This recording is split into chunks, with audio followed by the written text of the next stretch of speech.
በእውነት ማን ነው እንደኔ ግን ሙቪ በጣም ያሳዘነው ዛሬ እግዚአብሔርን ነው የምላችሁ። እኔ በቀደም ሄሉ ቤቱ ሄዳ ሳያት እጅግ በጣም ነው ያመሰገንኳት፣ እጅግ በጣም ነው የወደድኳት፣ እጅግ በጣም ነው ደስ ያለኝ። ምክንያቱም ሙቪዬ አሁን ላይ ሁሉም ሰው ርቆታል፣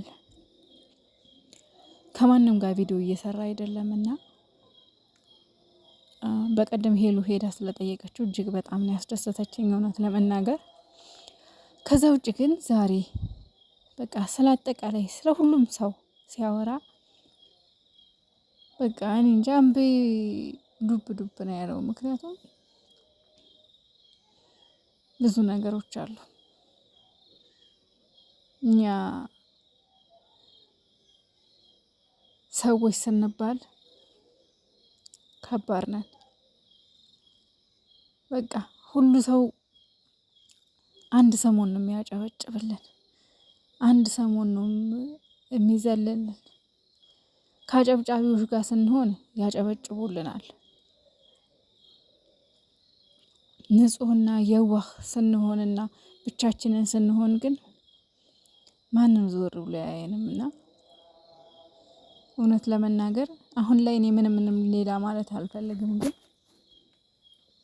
ኤፋ፣ ሀይሚ፣ ቡራ፣ አብርሽ፣ ሩታ ከዚህ በኋላ ቢያንስ ሙቪን ጠይቁት፣ ግድ የላችሁ። ይሄን ብቻ ነው ለማለት የመጣሁት። ሙቪን ጠይቁት፣ ሄዳችሁ ተሰባስባችሁ አውሩት። እስኪ ሄዱ ጠይቁት። ምክንያቱም በጥሩ ጊዜ ጥሩ ላይፍ አሳልፋችኋል፣ ጥሩ ነገር አይታችኋል። ሙቪዬም ቢሆን እጅግ በጣም ተወዳጅ ነው ቻናሉ ላይ። አሁን ላይ ያው ብዙ አይደለም ቻናሉ ቀዝቅዟል። ለምን ብቻውን ነው አሁን ነሪ ምናምን ናቸው እንጂ ያሉት አልፎ አልፎ ያው እነሱ አሉ፣ ግን ብዙ ጊዜ እንደውም አይለቅም ቪዲዮ እና ከሀሰንስ ጋር ለምን ሙቪዬ ከሁሉም ጋር ነው የተራራቀው? ለምንድን ነው ይሄ ሁሉ ነገር የሚሆነው? እሱም የዋህ ነው እውነት ለመናገር ሲበዛ ማለት ነው። ሙቪ በጣም የዋህ ልጅ ነው። ለምንድን ነው የራቃችሁት? ለምን ሸሻችሁት?